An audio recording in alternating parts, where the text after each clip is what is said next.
Saudari dan saudaraku sahabat Resi, salam jumpa dengan saya Romo Haryanto SY dalam Resi edisi 14 Januari 2017. Kita akan membaca, mendengarkan dan merenungkan Injil Yesus Kristus menurut Markus bab 2 ayat 13 sampai dengan ayat 17. Sesudah itu Yesus pergi lagi ke pantai danau, dan seluruh orang banyak datang kepadanya, lalu ia mengajar mereka.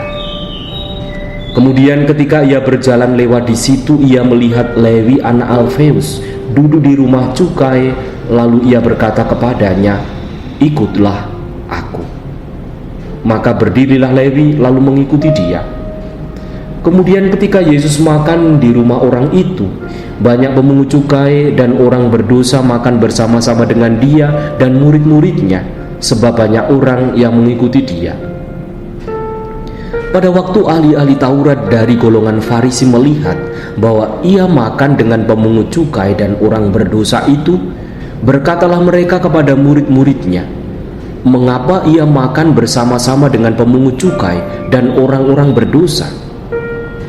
Yesus mendengarnya dan berkata kepadanya, "Bukan orang sehat yang memerlukan tabib, tetapi orang sakit. Aku datang bukan untuk memanggil orang benar, melainkan orang berdosa." Demikianlah Injil Tuhan. Terpujilah Kristus.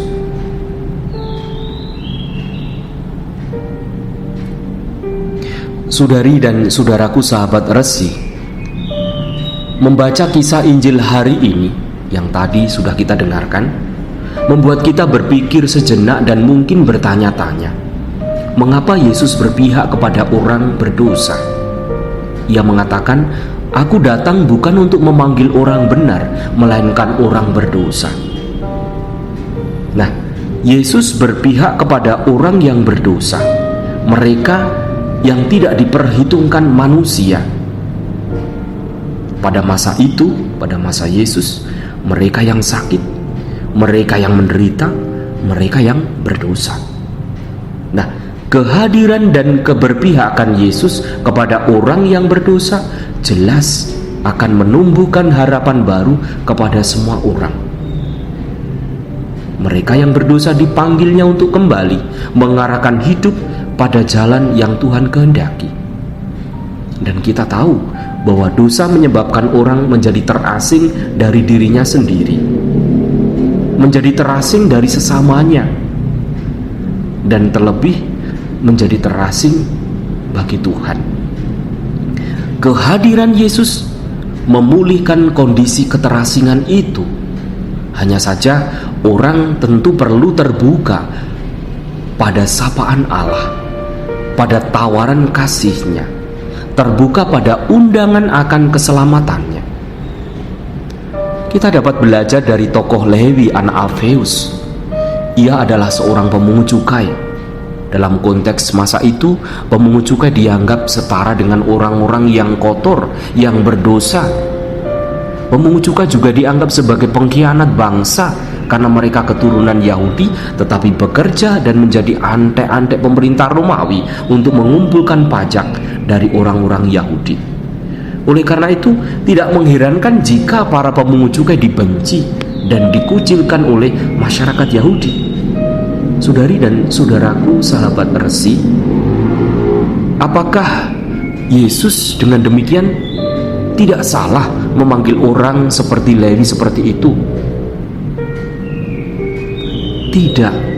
Yesus tahu siapa Lewi, sehingga ia tetap berkata, "Ikutlah aku."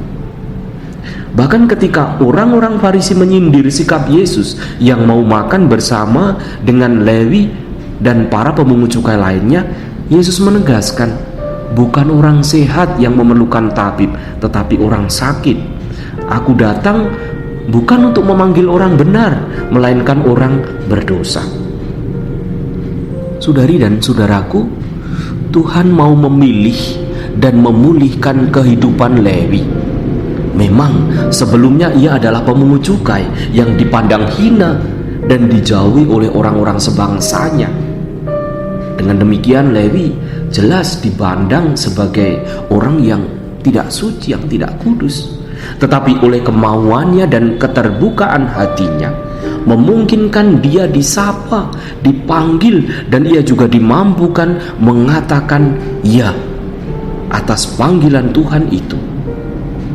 Dan setelah ia percaya kepada Tuhan Yesus, ia dipakai olehnya dan menjadi orang yang luar biasa. Saudari dan saudaraku sahabat Resi, kita mungkin mempunyai masa lalu atau pengalaman yang buruk yang membuat kita merasa tidak layak, tidak pantas untuk mengikuti, untuk menjawab panggilan Tuhan, untuk melayani Tuhan.